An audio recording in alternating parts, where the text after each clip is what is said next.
Good day, my name is John Vincent Saracanlao. You can call me Sir John or Dr. Saracanlao. Very positive news. The book will soon be released as scheduled on second week of February. And I'm so excited. And I hope you purchase the book and learn things from the book and also from these videos that reinforces the book and further understanding. Okay, so our lesson for today is on correlation. What is correlation? Basically, it's there you have the definition there in the book, but I want to have a clear, a simple understanding on what it means. So it measures two variables, the relationship between two variables. So you have variable A and variable B. And let's use just for values. So let's say if variable A is 1 and variable B is 1, that's uh, a strong correlation, but you don't have just one response to measure correlation. You still need to check the normality and stuff, but still, that's that's the relationship. That's the simple metaphor or analogy of correlation. So let's say you have 10 responses and you want to calculate the correlation. You have the first one is 1, and you have 1. Then another reply of 2, then you got 2. 3, then you got 2. 4, you got 3. And 1, you got 2, things like that. So when the thing that you need to consider about correlation is there's no such thing as perfect correlation. That 1 will always get 1 and 4 will always get 4. Those are by calculation. It's not going to work. Will point it will calculate error when every 1 gets 1, every 2 gets 2, every 3 gets 3, every 4 gets 4. The correlation matrix will considered as error because in a sense it doesn't work that way.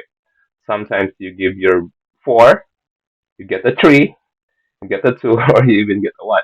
Sometimes you give your 1, you get a 2, you get a 3, or even a 4. So basically, that's how it works. And we cannot say that even in life, there's such a thing as perfect correlation because it's not always when you give a 1, then you get a 1. When you give a 4, you get a 4. Sometimes you give a 3, you're 3, and you get a 4. Sometimes a 1. And that's just, don't consider it as a single period or single frame. You have to gather more data to really understand the relationship, not of just of between two variables. So we have here a discussion. We have Pearson R. We'll also be discussing Spearman and Kendall rank correlation, and we have Pearson R. Yes. So things to need to remember is that when calculating R, it is necessary that codes are ordinal. There is numerical development of regression. Still, again, it will go back to our progressive sequencing model that each response as the values increase, the the code also increase, the value or the weight or the depth increase, the numerical value also increase, and have that awareness of the shift of codes on highly nominal data. One specific example is that male and female can be processed descriptively, at least in SPSS. In Excel, you have to have a numerical value of 0 and 1 can be assigned either to male or female in order to count how many ones and how many twos, as well as to do inferential statistics. In SPSS, if you do not assign values for male and female as 1 or 0, it will not calculate. It can do descriptive. So eventually, it all ends up with assigning values. And if you don't are not aware of the consequences of the values that you assigned, it can be confusing And if you just randomly assign values, it's going to destroy the data itself or the result itself.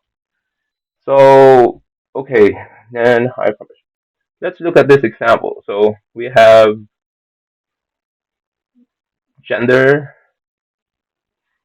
and we'll pair that with comprehension. Okay, let's sort that to see a clear understanding on what's going on.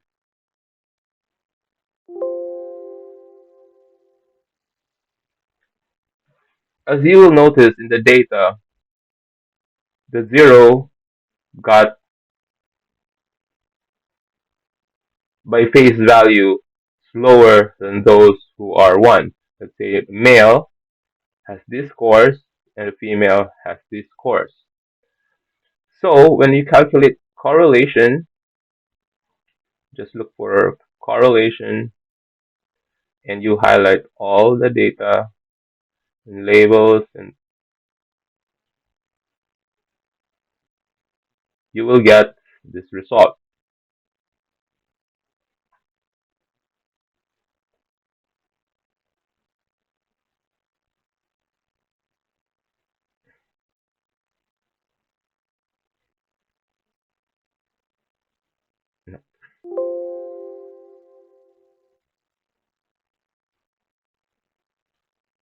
Okay, so you will get that result. That's good because you have a positive correlation. But let's say you just randomly, you were not really thinking about what's going on, and you change this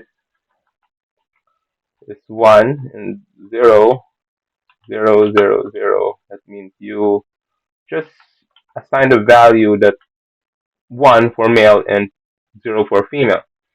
And when you do the calculation that for that, it will still get the same value, but a negative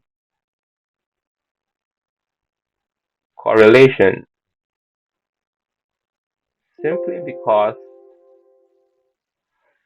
those who have the higher value got a lower score, lower value on the other variable, and those in the lower value in the first variable got the higher values in the second variable. So see how things change just because of simple errors in coding. And if you are not aware of that, you'll be confused what's going on. And I've seen that already. I've seen papers, researchers didn't was really conscious about assigning the values, and it was reversed. And when they defended it, they really didn't understand. And when you have a panel,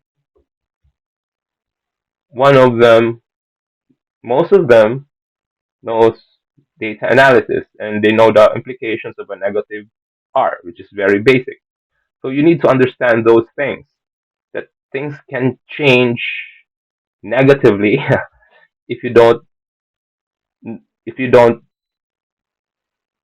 if you are not aware of them, and if you don't know that awareness, it's gonna put you in a lot of trouble.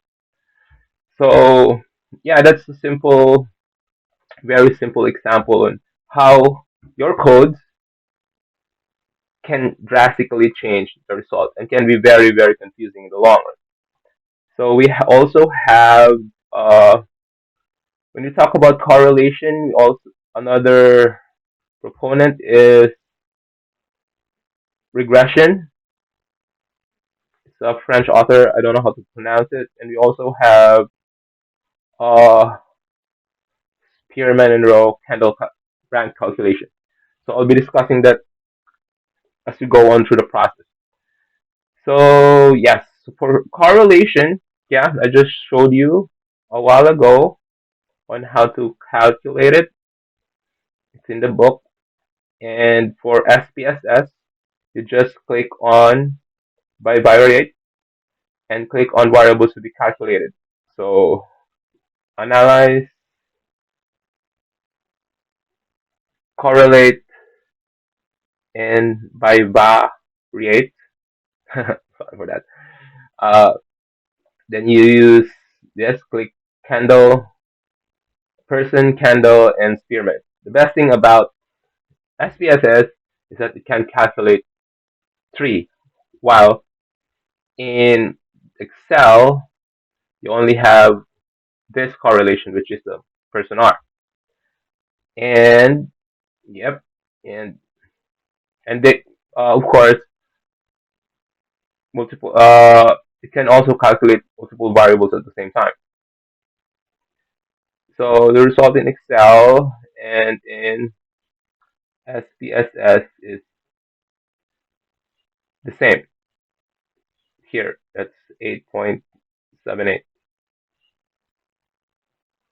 It's actually the same. And our implications are here. So when the score is,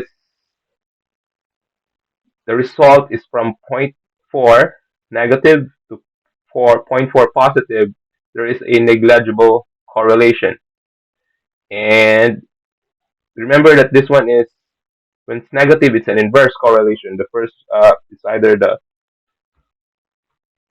it's an inverse as variable A increase, variable B decrease.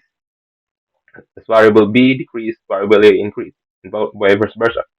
So when we have this result, we have 0.87, and that would be in this threshold. That means the correlation is high.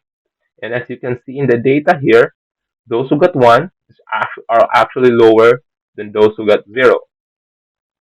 Or those who got 0 are actually 1 with those who got 1, which this is a positive correlation and this is a negative correlation. The implication is the same.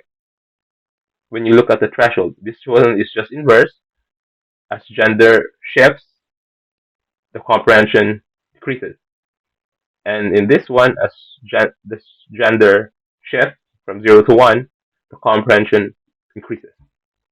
So basically, that's how you look at it in a very simple way. And we have here understanding correlation with person R table formula. This is the formula for person R. I don't know how he got that.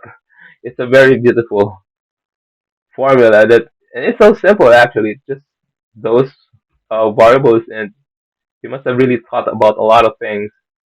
Person has really thought about, really calculated a lot of variables to get that, to finalize this kind of formula. And yes, the code shift here, it's already discussed. The shifts in code and the consequences to the formula.